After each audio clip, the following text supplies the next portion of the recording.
ஓங்காரறிவு மானிடர்களே நமக்கு. சரணங்கள் சபலங்கள் என் நெஞ்சே, சுவாசத்தில் ஆழ்நெஞ்சே, சிகரங்கள் தலை சாயும் சிறையோடு விதை தூவ, சினமோடு சுகம் ஏறு.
With the grace of the Divine,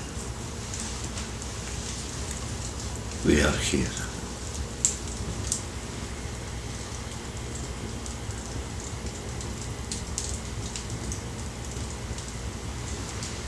This is my first satsang in Washington, D.C. Thanks to Alan and Sam and their friends.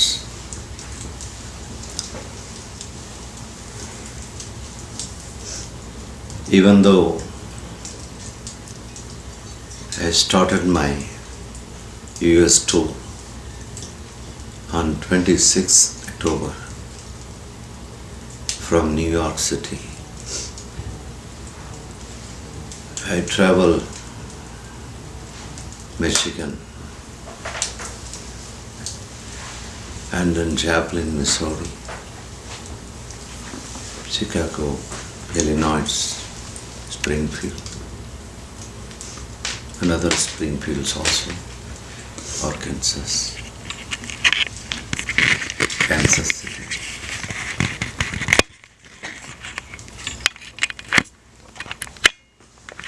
Participating in satsangs and shorter workshops, retreats.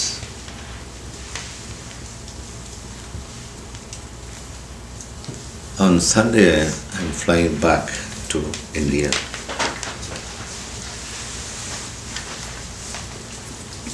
I'm really happy to be in Washington, D.C.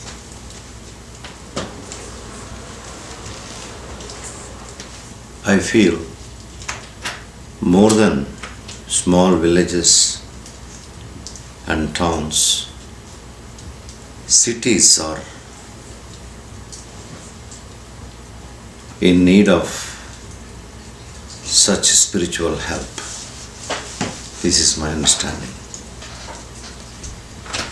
Because after all, spirituality for me is living in one's nature. That's all.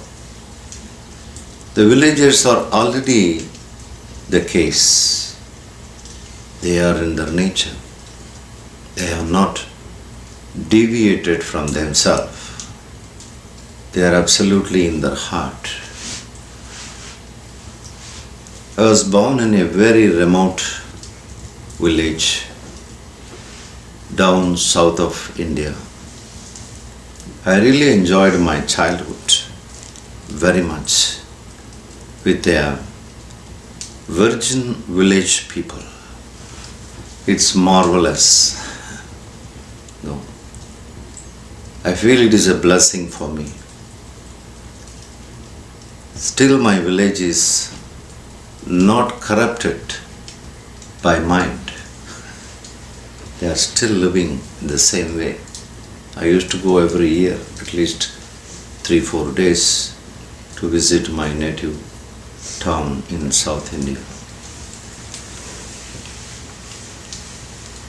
And towns also not corrupted, not polluted. When I say corrupted and polluted, I refer to the pollution of the heart, pollution and corruption of the heart is very much in city life, as I understand.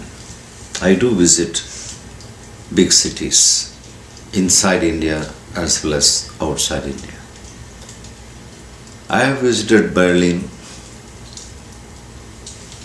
and Sweden, Stockholm, all these big cities. Here also New York City. See, they are bound to be like that. I cannot blame the people who are living in big metro cities and super metro cities.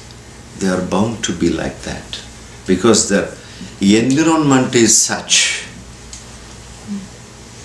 almost a machinery life. Do you agree with me or not?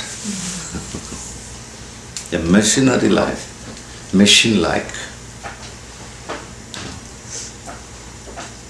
Hence, by and by, the lifestyle is changing and changing over a period of time. From heart to mind, they are bound to be there. And more mind, thickening of the mind.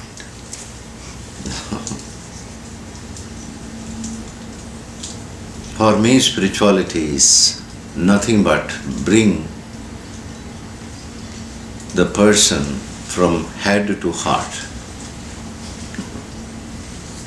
and so on. I can't say heart is the destination. It's in the middle. One has to travel from heart to being also. Exactly, I am interested to visit all metro cities like Washington, New York, etc. To give a little helpline.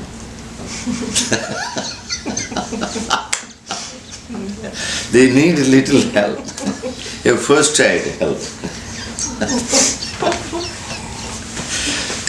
Even though they have all facilities in the big cities, they have posh car, posh bungalow, posh entertainments, everything is posh in big cities. In one way, they live very rich life. In another way, they live a very poor life. Very true. Poverty. There is a poverty in the richness.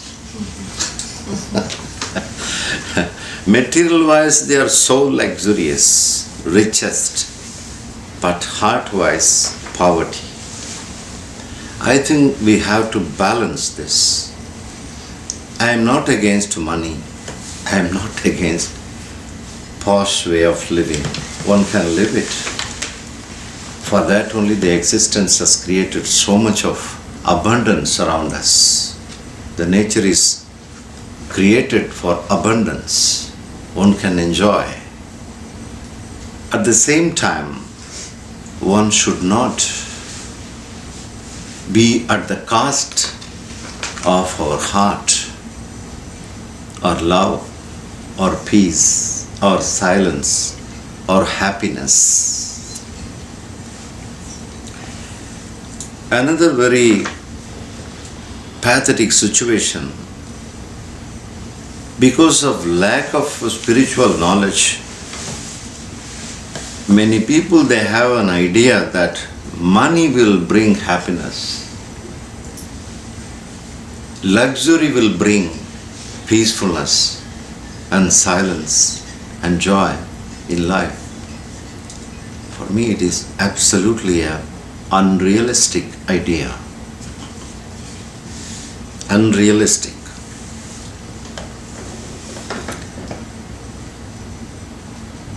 Money can bring many things. But money is not capable of providing love. If it is possible, you can find love for sale in the Walmart.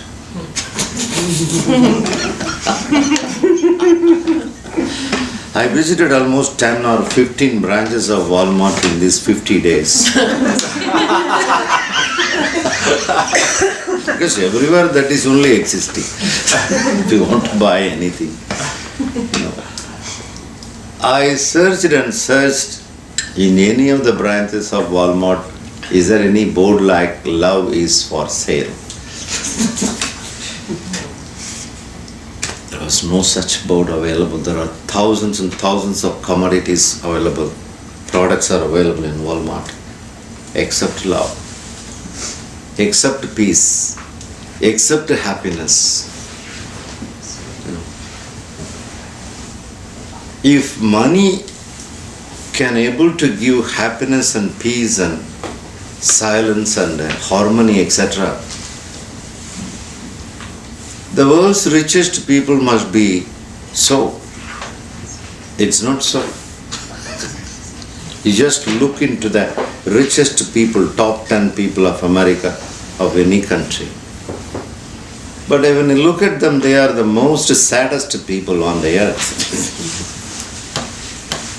Even though they look like posh on the outside, inside poverty is there. That clearly shows money can't give, cannot give happiness, peace, silence, harmony, love, all these higher form of qualities. Then what will give? How to get all of them?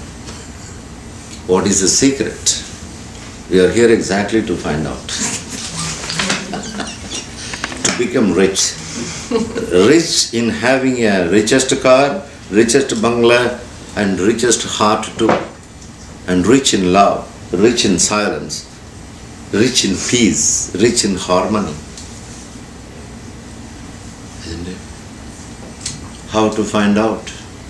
If it is not a commodity, if it is not sold in Walmart, but definitely it is available in the Soul Mart.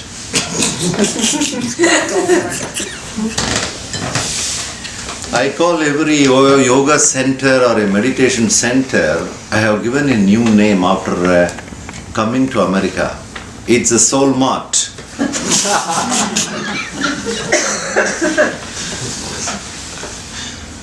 We need to have much more Soul Mart on par with Walmart. Then there is a balance in America. We need to have a balance in USA.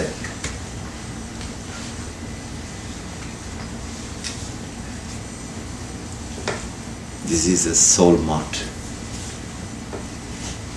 Doesn't mean that we are selling something here or marketing something here. No. Here, an opportunity that Ellen she has created such a beautiful thing in this big city. For me, this is the crown for Washington. This place, you are all. Because this is very significant for me, even though Washington has much more luxurious things, ultra modern, because it's a capital, headquarters of president.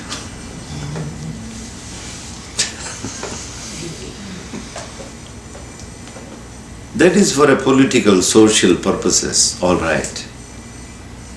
But we need a headquarters for love. This is a headquarters. For love headquarter.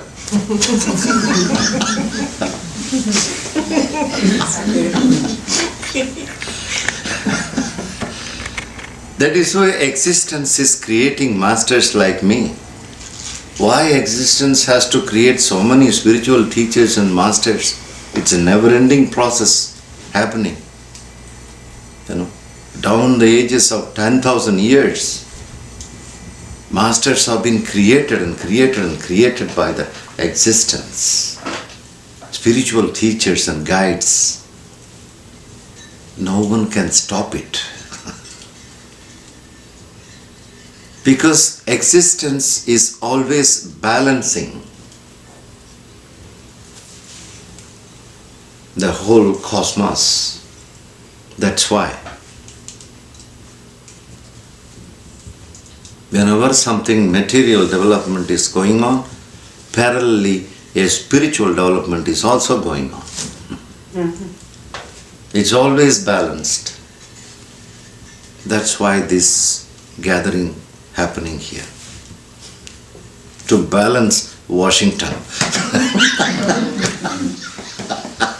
Otherwise it will become like this. It's very out west.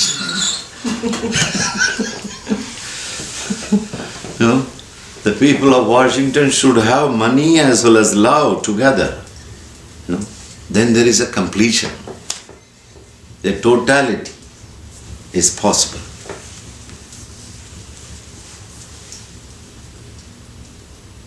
Then how to achieve love? How to achieve happiness? How to achieve peace? How to achieve silence?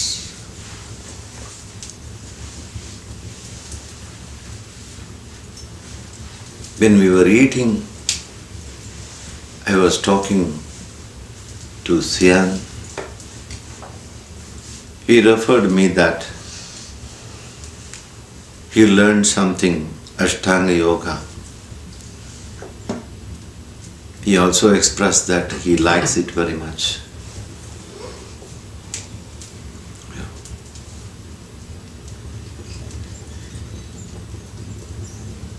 I don't know how many people, how many of you are aware who is the father of Ashtanga Yoga. I exactly come from that land. That's why, as a gratitude to him, I would like to refer his name. His name is Patanjali. His samadhi is in Rameshwaram, near Sri Lanka, down tip of India. If you happen to visit India, especially South India, please visit that samadhi. Don't miss it. You will know. Have you visited India? No? You have an idea? I'd like to. Okay, come. You have your home, that is my ashram. You can come. Patanjali. I think this is a time for the world to remember the name Patanjali than anything else.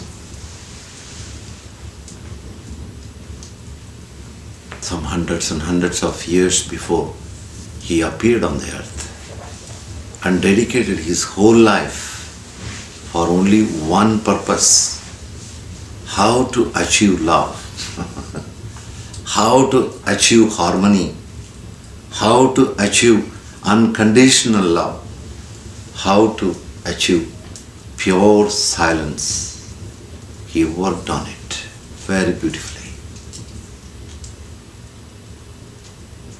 Afterwards, many people started understanding Patanjali. I am sorry to say, I used to visit some Patanjali centers also in Europe and other countries. They just understand Patanjali in a very superficial way. Very superficial. For me, Patanjali is a big ocean, very big ocean. One has to go very deep into that and understand him. He is such a scientist-like, spiritual scientist, I can say. Albert Einstein is a material scientist, but Patanjali is a spiritual scientist.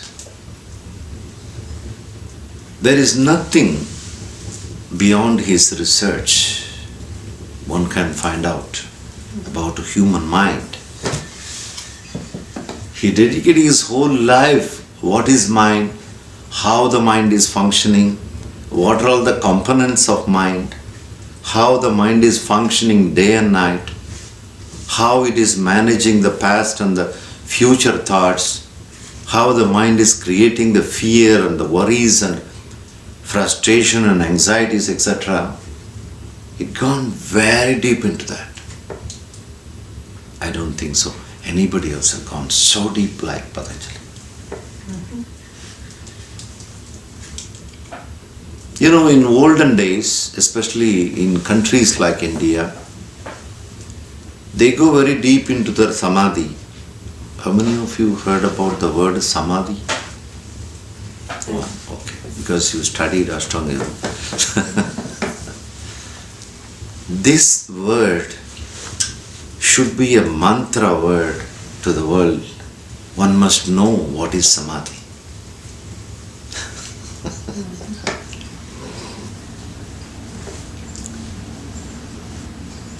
The word says sama plus ati. Sama plus ati is samadhi. Sama means equal, equivalent. Ati means existence, the supreme power, Paramatma, the superpower than our mind power, knowledge power, etc. The power which is governing the whole cosmos. Equivalent to that. Otherwise, you can understand this way also. To connect with that power, that state is called samadhi state. That's why it's called samadhi.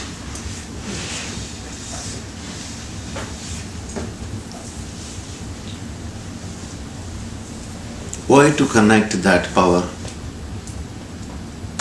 The answer is this.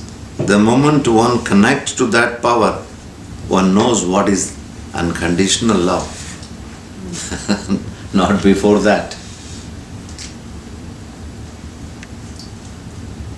If one is able to connect to that supreme power, one knows what is unconditional happiness, joy, harmony, silence, peace, bliss.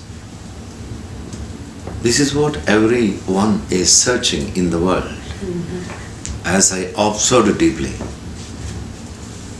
whether one belongs to America or Japan or Canada, doesn't matter.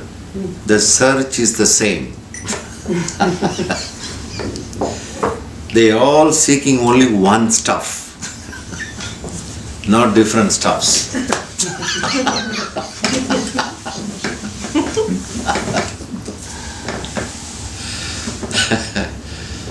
Some of the people, they search this stuff, love or happiness or bliss, in a direct way. Some others, they search in an indirect way, roundabout way. Some of them searching in the right place, some of them searching in the wrong place. That's the only difference. But the purpose of searching, the objective of searching is the same. Everyone is searching for love, unconditional love.